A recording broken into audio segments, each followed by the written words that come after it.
Welcome back to my channel Ayurveda arena. आज हम देखने वाले हैं शालाक्य तंत्र का चैप्टर नंबर 32 जो है कर्ण रचना शारीर, निदान पंचक एंड सामान्य चिकित्सा ऑफ कर्ण रोग। आज हम इसका पॉइंट नंबर बी देखने वाले हैं, जिसमें आज हम इसका एन्यूमरेशन, निदान पंचक, क्लासिफिकेशन, साध्यासाध्यता, पथ्यापथ्य, सामान्य चिकित्सा ऑफ कर्ण रोग, ये सभी पॉइंट कवर करने वाले हैं। बिना कोई टाइम वेस्ट किए स्टार्ट करते हैं। उससे पहले आप आयुर्वेद अरीना को जरूर से जरूर सब्सक्राइब कर लीजिएगा। सबसे पहले हम देखने वाले इन्यूमरेशन यानी कि नंबर कितने कितने बताए हैं कर्ण रोग के। तो आचार्य सुश्रुत जो थे उन्होंने 28 नंबर बताए हैं कर्ण रोग के। आचार्य चरक थे, उन्होंने 4 नंबर बताए हैं वात पित्तज कफज और संधिपातज। और अष्टांग हृदय ने 25 बताया है कर्ण रोग के बारे में। तो सुश्रुत के 28 जो कर्ण रोग होते हैं वही अपने को इंपॉर्टेंट होते हैं, क्योंकि शल्य शलाक्य सुश्रुत तंत्र प्रधान जो रहता है, उस वजह से हमें 28 नंबर सुश्रुत के याद करने हैं। तो उसमें कौन कौन से आते हैं, तो पहला आता है कर्णशूल, दूसरा आता है कर्ण प्रणाग, तीसरा आता है बाधिरिया, चौथा इसमें आता है कर्णश्वेद, पांचवा इसमें आता है कर्ण प्रतिनाह, 6वां आता है कर्णस्त्राव। उसके बाद कर्ण विद्रधि आती है। कर्ण विद्रधि 3 और 1 शतज, ऐसे 4 कर्ण विद्रधि रहते हैं। दोषज मतलब त्रिदोषज, वातज पित्तज कफज संधिपातज और शतज रहती है कर्ण विद्रधि। कर्णार्श जो रहते हैं वो 4 रहते हैं, वातज पित्तज कफज और संधिपातज। कर्णार्बुद रहते हैं वो वात पित्त कफ रक्तज और मांस मेद सर्वज, ये सब रहते हैं। कर्णशोभ जो रहते हैं वो 4 रहते हैं, वात पित्त कफ संधिपातज। कर्णकंटु रहता है, कर्णवर्च या फिर गुत्थ जिसको बोलते हैं वो भी एक व्याधि है।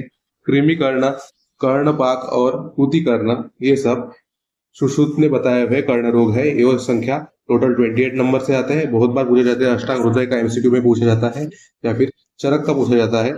सुश्रुत का तो 28 नंबर इंपॉर्टेंट है ही, तो आप ये पक्का कर लीजिएगा। अब हम देखने वाले हैं निदान पंचक ऑफ कर्ण रोग। तो कर्ण रोग में सबसे पहले हम देते हैं सामान्य हेतु। तो कर्ण रोग के हेतु क्या है, तो इसमें प्रतिशय पहला आता है। दूसरा इसमें शीत विहार यानी कि जो कोल्ड एनवायरनमेंट में हम विहार करते हैं। जल क्रीड़ा एक्सेसिव स्विमिंग इसमें आता है। कर्ण कंडू यानी कि हम कान को खुजाते हैं या फिर स्क्रैच करते हैं। शब्द शस्त्र मिथ्यायोग यानी कि ज्यादा शब्द सुनाई देना या फिर कम शब्द सुनाई देना, शस्त्र से किया हुआ उस पर मिथ्यायोग, ये सब इसमें आता है। Listening to high sound frequencies, ज्यादा तेज आवाज सुनना। मिसयूज ऑफ इंस्ट्रूमेंट्स यानी कि जो भी गाने बजाने के इंस्ट्रूमेंट है उसका मिसयूज करना और उसको देर जोर से सुनना। Are the general cause of सामान्य हेतु ऑफ कर्ण रोग, जिससे क्या होता है कि वात का अग्रवेशन होता है, वात दोष की दृष्टि होती है, जिससे कर्ण रोग उत्पन्न होते हैं। अब हम इसकी देखते हैं संप्राप्ति, जो कि जनरल संप्राप्ति है कर्ण रोगों की। तो जो रहता है, हमने निदान सेवन जो कर लिया उस निदान सेवन से वात दोष की दृष्टि होती है। वो वात दोष की दृष्टि होने से जो कर्णशिरा रहते हैं, कर्णशिरा में ये वात वह दोष के दृष्टि के कारण त्रिदोष की दृष्टि होते हैं, फिर वो कर्णशिरा में जाते हैं। कर्णशिरा से वो कर्ण स्रोतस तक आते हैं। कर्ण स्रोतस में आकर वो जोरदार ऐसा कर्णशूल पैदा उत्पन्न करते हैं, जिसकी इंटेंसिटी कम या ज्यादा रहती है। ज्यादातर हमें ज्यादा ही इंटेंसिटी उसको देखने को मिलती है, जो कि वात की वजह से होता है। ये हो गया सामान्य हेतु एंड संप्राप्ति ऑफ कर्ण रोग। अब हम देखने वाले हैं क्लासिफिकेशन ऑफ कर्ण रोग, जो कि हमने न्यूमरेशन में देखा था कि सुश्रुत ने 28 बताए हैं, चरक ने 4 बताए हैं और जो वाग्भट थे उन्होंने 25 कर्ण रोग बताए हैं। अब इसका क्लासिफिकेशन देखते हैं आचार्यों के अनुसार।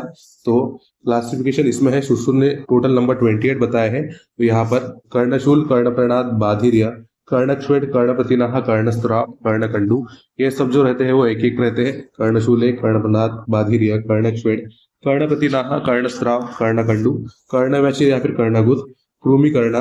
जो 4 रहते हैं वो रहता है कर्ण विद्रति। 4 तरह के रहते हैं। दोषज यानी कि यहाँ पर वातज पित्तज और कफज, ऐसे 3 दोषज रहते हैं और एक शतज यहाँ पर आ जाए, तो ऐसे 4 प्रकार के कर्ण विद्रति होते हैं। कर्णपाक और पूति कर्ण, ये सब एक एक होते हैं। उसके बाद जो मल्टीपल रहते हैं यानी कि वातज पित्तज कफज और संधिपातज, तो रहता है वो कर्णार्श, जो कि 4 तरह का रहता है। फिर आता है कर्णार्बुद।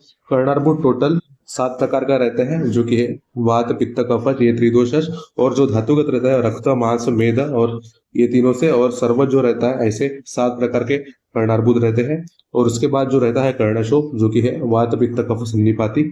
तो ये 4 कर्णार्श, 4 कर्णशोभ और 7 कर्णार्बुद। उसके बाद 4 कर्ण विधृति, और ऐसे ही हो गए 4 + 4 + 4 यानी कि ये टोटल 12 + 7। और बाकी जो इंडिविजुअल जो रहते हैं 19 में हम अगर हम 9 मिला दिए बाकी के, तो टोटल ऐसे 28 हो गए सुश्रुत के। आप याद कर लीजिएगा, सुश्रुत के टोटल 28 कर्ण रोग होते हैं। उसके बाद हम देखने वाले क्लासिफिकेशन वाघभट के अनुसार। तो वाघभट ने 25 बताया है कर्ण रोग। तो यहाँ पर उन्होंने डिस्ट्रीब्यूशन किया है दो पार्ट में, जो कि है कर्णगत 15 और कर्णपालीगत 10। यानी कि जो कर्ण में उत्पन्न होने वाले वो है 15 और जो कर्णपाली में उत्पन्न होते हैं वो 10 रहते हैं यहाँ पर। इसमें जो तंत्रिका है ये आपके रहता है। सबसे पहले देखते हैं कर्णगत 15 जो दिए हैं उन्होंने। तो वातज कर्णशूल, पित्तज कर्णशूल, कफज कर्णशूल, रक्तज कर्णशूल और सन्निपाती कर्णशूल, इस तरह के यहाँ पर कर्णशूल के 5 इन्होंने दिए हैं। उसके बाद कर्णनाद, बाधिरत्व, कर्ण प्रतिनाह, कर्णकंडू, कृमिकर्ण, कर्ण विधृति, पूतिकर्ण, कर्णार्श, कर्णार्बुद और कर्णशोक, ये इन्होंने एक्स्ट्रा बताया है 10। यहाँ पर हम देख सकते हैं कि 5 ये कर्णशूल के टाइप और यहाँ पर ये 10 इंडिविजुअल बताया है। तो ऐसे ये 10 और 5 मिलाकर टोटल 15 हो गए कर्णगत। अब हम देखते हैं कर्णपालीगत। तो कर्णपालीगत इन्होंने 10 बताया है। उसमें आता है परिपोट, पात, उन्मंत या फिर गल्लीर, दुखवर्धन, परिलेही, कुचीकर्ण, कर्णपिप्पली, विदारिका, पालीशोष और तंत्रिका, ये सब कर्णपालीगत रोग बताया है आचार्य वाघभट ने, जो कि टोटल नंबर 10 होते हैं। ऐसे 15 और 10 मिलाकर 25 वाघभट ने कर्ण रोग की संख्या बताई है। अब हम देखते हैं साध्य असाध्य। तो आप कर्ण रोग यानी कि कौन से कर्ण रोग साध्य रहते हैं, असाध्य रहते हैं या आप पे रहते हैं। तो सबसे पहले देखते हैं असाध्य। असाध्य आचार्य वाघभट के अनुसार 4 ही होते हैं। वो है सन्निपाती कर्णशूल, कर्ण पिपली, विदारिका और कुचीकर्ण। ये जो 4 बताए हैं यही सिर्फ असाध्य रहते हैं आचार्य वाघभट के अनुसार। उसके बाद जो याप्य रहता है वो कर्णपालीगत रोग में आचार्य लास्ट में बताया था तंत्रिका, तो ये याप्य व्याधि रहता है। उसके बाद जो साध्य रहते हैं वो उर्वरित जो भी है कर्ण रोग वो सब साध्य बताए हैं आचार्य वाघभट के अनुसार। उसके बाद देखने वाले हम पथ्य जो कि कर्ण रोग में दिए जाते हैं। तो सबसे पहले देखते हैं पथ्य आहार के बारे में। तो warm, light, easily digestible food हम पेशेंट को देते हैं। मंद, पेय, विलेपी, ये चरक ने बताए हुए कुछ कल्प रहते हैं जो कि हम राइस से बनाते हैं। ये मंद, पेय और विलेपी पेशेंट को देना है। फिर यवागु विद घी यानी कि घृत युक्त यवागु देना है।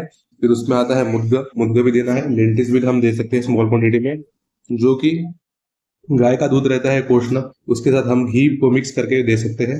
वार्म वाटर फॉर ड्रिंकिंग यानी कि कोष्ण जल का सेवन करना है पानी पीने के लिए। फ्रेश वेजिटेबल सूप यानी कि जो यूज रहता है या फिर सूप रहता है, ये हम फ्रेश वेजिटेबल का सूप निकालते हैं वो देना है। Old rice, wheat and barley, जो पुरान शाली रहते हैं वो हमें देने हैं। माइल्डली स्पाइस डाइट यानी कि जो अल्प कटु तिक्त पदार्थ रहते हैं उनका सेवन, या फिर अदरक बेस्ड जो रहते हैं या फिर त्रिकटु हम उसको दे सकते हैं। उसके बाद देखते हैं हम पथ्य विहार के बारे में, यानी कि कौन सा हमें लाइफस्टाइल अपनाना है।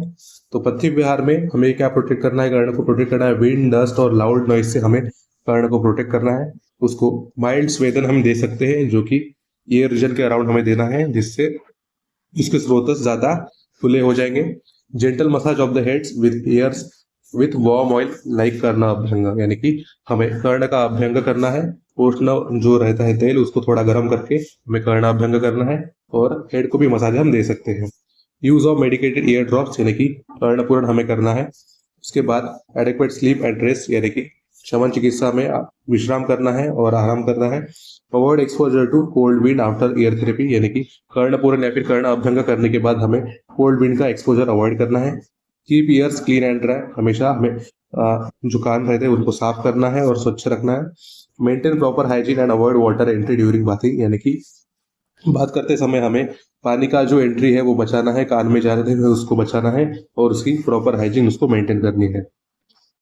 उसके बाद हम देखने वाले हैं अपथ्य आहार। तो अपथ्य आहार में क्या आता है, तो गुरु, शीत, जो भी पदार्थ रहते हैं पिच्छल द्रव पदार्थ, उसका हमें अवॉइड करना है। सौर, सॉल्टी, पंजन यानी कि लवण, तिक्त, कटु, ये पदार्थ हमें नहीं खाने हैं। दही, पनीर और जो चीज के पदार्थ, दूध से बने हुए पदार्थ रहते हैं वो हमें अवॉइड करने हैं। फर्मेंटेड फूड या फिर पिकल्स जो रहते हैं उसको भी अवॉइड करना है। कोल्ड ड्रिंक्स नहीं लेना है। आइसक्रीम यानी कि जो शीतल पदार्थ रहते हैं वो भी नहीं खाने हैं। फिश और मीट का सूप यानी कि जो पशु पक्षी का मांस रहता है उसका मांस रस वो भी हमें अवॉइड करना है। मद्यपान नहीं करना है। विनेगर बेस्ड फूड यानी कि जो अम्लीय पदार्थ रहते हैं उसका इस्तेमाल हमें नहीं करना है कर्ण रोगों में। तो ये हो गए अपथ्य आहार के बारे में। उसके बाद हम देखने वाले हैं अपथ्य विहार। तो हमें कौन कौन से ऐसे डेली रिजिमेंट नहीं करना है विहार में। तो exposure to cold air, dust, smoke, ये हमें अवॉइड करना है। यहाँ पर हम निदान सेवन नहीं कर सकते। Lloyd noise, frequent use of earphones हमें अवॉइड करने हैं। डे टाइम स्लीप यानी कि जो दीवा स्वप्न रहता है या फिर नाइट वेव रैपिंग, रात्रि जागरण, ये हमें अवॉइड करना है। स्विमिंग यानी कि जो जल क्रीड़ा रहती है ये हमें अवॉइड करनी है, जिससे कानों में पानी का एंट्री हो जाएगी, ये हमें अवॉइड करना है। सडन हेड मूवमेंट्स और फोर्सिबल ब्लोइंग नोज, यानी कि जोर से हमें छींक नहीं मारनी है या फिर जो हेड की मूवमेंट्स है हमें जोर से नहीं करनी है। Trauma poking year with sticks cotton swap, sticks और कॉटन स्वैप्स का इस्तेमाल हमें नहीं करना है, यानी कि ये शस्त्र कर्म में आ जाएगा, तो कोई भी शस्त्र हमें कान में नहीं डालना है। Bathing immediately after oily air treatment, यानी कि जो हमने कर्ण अभ्यंग किया है उसके बाद तुरंत हमें बाथ नहीं लेना है, यानी कि जो स्नान रहता है वो हमें नहीं करना है। सप्रेसिंग नेचुरल अर्जेस, यानी कि जो हम वेग वगैरह धारण करते हैं वो नहीं करना है। स्पेशली स्नीजिंग एंड बर्पिंग, यानी कि जो डकार आती है उसका वेग धारण नहीं करना है, और स्नीजी यानी कि छींक जो आती है इसका भी हमें वेग धारण नहीं करना है। अब हम देखने वाले हैं वो है सामान्य चिकित्सा ऑफ कर्ण रोग, यानी कि कर्ण रोग की हम जनरल मैनेजमेंट क्या करते हैं। तो श्लोक आता है इसमें, सामान्यम कर्ण रोगेशु घृतपानम रसायनम अव्यायाम स्नानम ब्रह्मचर्यम अकथनम। सामान्य कर्ण रोगेशु यानी कि सामान्य कर्ण रोग की चिकित्सा है, घृतपान कराना है, रसायन का सेवन करना है, अव्यायाम शीर स्नानम यानी कि व्यायाम नहीं करना है, शीर से लेकर स्नान हमें नहीं करना है, ब्रह्मचर्य कथनम यानी कि ब्रह्मचर्य का पालन करना है। तो यही इसका एक्सप्लेनेशन है। पेशेंट को हमें घृतपान कराना है, रसायन का सेवन कराना है, ब्रह्मचर्य का पालन कराना है, और कौन कौन सी चीजें हमें अवॉइड करनी है, तो व्यायाम अवॉइड करना है, शीरस से लेकर स्नान जो करते हैं वो अवॉइड करना है, और अति भाष्य हमें अवॉइड करना है, यानी कि ज्यादा बोलना उसको अवॉइड करना है। ये हो गए कॉमन रेमेडीज जो कि कर्ण रोग में हम करते हैं। उसके बाद जो हम कल्प यूज करते हैं वो है हिंगवादी क्षार तेल का यूज, फिर उसके बाद आता है मधुसूक्त कुष्ठादि तेल, फिर आता है दारव्याधि तेल, मूलिक तेल और अपामार्ग क्षार तेल। ये सब तेलों से हम कर्ण पूरण या फिर कर्णोभंग कर सकते हैं। इंदुवती, सारीवादी वटी, दासनादि गुड़, आरोग्यवर्धिनी वटी, गंधक रसायन, ये सब जो रहते हैं वो इंजेस्टिंग जो मेडिसिन रहते हैं वो रहते हैं, इसका हम रूटीनली यूज कर सकते हैं कर्ण रोग में। तो ये हो गया सामान्य चिकित्सा ऑफ कर्ण रोग के बारे में। तो ऐसे ही हमारे चैनल पर बने रहिए। हमारा आज का वीडियो था जो था इन्यूमरेशन, निदान पंचक, क्लासिफिकेशन, साध्य असत्यता और सामान्य चिकित्सा ऑफ कर्ण रोग के बारे में।